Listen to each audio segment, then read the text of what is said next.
Buhay ko before, simpleng estudyante na yung simpleng pangarap lang niya na makatapos sa pag-aaral, magtrabaho ng maayos, matino.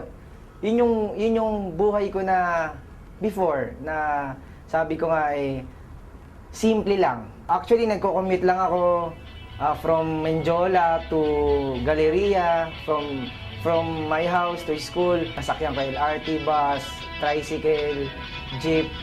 So yun, simpleng buhay dati. Nung nagsimula ako kay V-Mobile,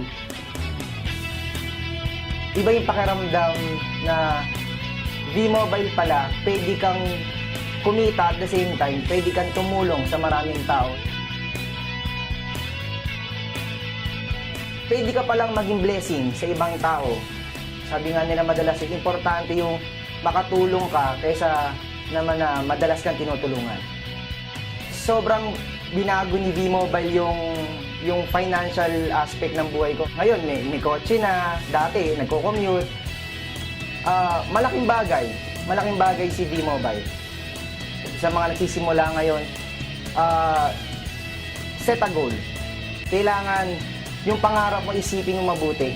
Paghandaan mo. Huwag mo kakalimutan, syempre, Panginoon Diyos.